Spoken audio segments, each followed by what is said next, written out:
Dave, in Yohoism number 2, you reflect on the complications of change. And you also stated to know and not to do as if you did not know. How does that play a role in our development as salespeople? Well, we are creatures of habit, and whatever we do on a regular basis that gets us some outcome that is relatively what we would like to expect, we're going to repeat that behavior. That's unwise behavior as well as wise behavior. Now, that's a general statement. So let us say you're in an environment where you were taught some years ago to do something and it was effective at that time. If you look at it closely, it might not meet the needs of today's society. So you say, I'm going to make a change. But saying you're going to make a change is not making the change. So if you know what you would like to do, but you don't set the pattern that I just talked about before, write it down, tell me what you're going to do.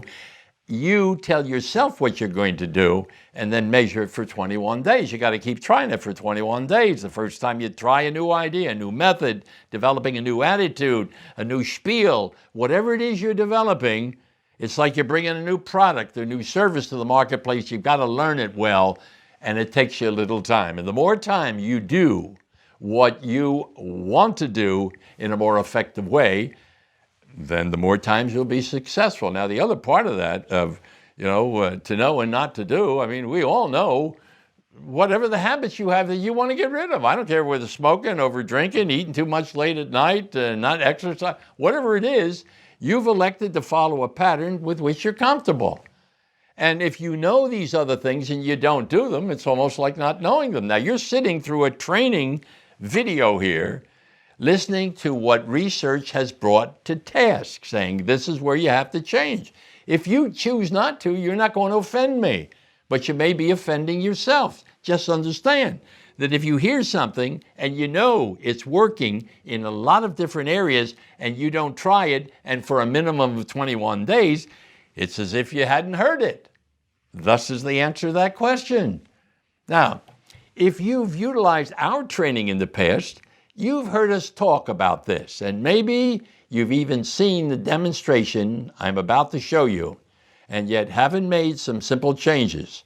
Now, I'm talking about simple changes in something you do all the time.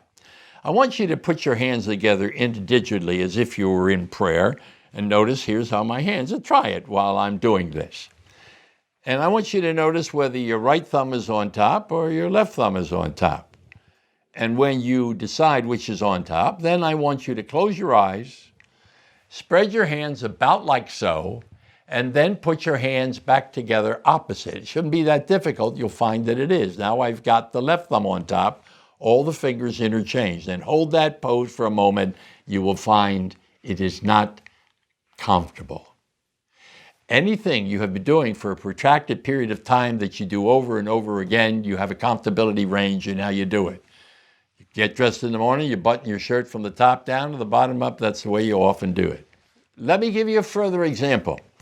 If you wear shoes that have laces, you tie the laces the same all the time.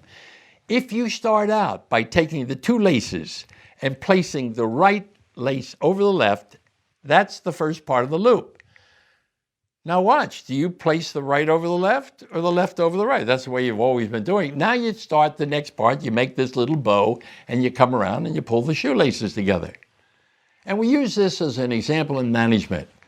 And what I normally do is I say, okay, now you've done it and I've timed you. Here's how many seconds it taught you to tie that shoelace. I put a $20 bill under the heel of your shoe right now and say, if you can reverse those laces in exactly twice the amount of time, reverse the whole process. And when you started left over right, I want you to go right over left. When you get it pulled together, instead of making this the bow, this will be the bow. But if you can do it, in twice the time it took you to try it the first time, I'll give you the $20. Simple proof that the habits that we engender in our life make us comfortable.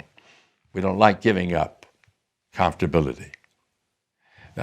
Also, I see many of you take a business card out when you meet the prospect for the first time and hand them the business card. We call that first-person language. I want you to tell you who I am and what I'm doing and what this means to me.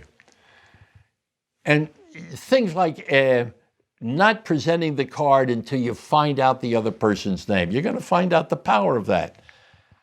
When we meet a prospect for the first time, we ask their name first before we tell them ours or snap the card.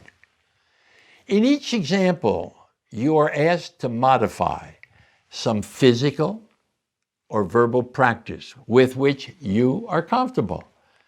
And the longer you've been doing something in the way you are doing it, your instinctual drive will create abundant resistance when you contemplate or even attempt the change.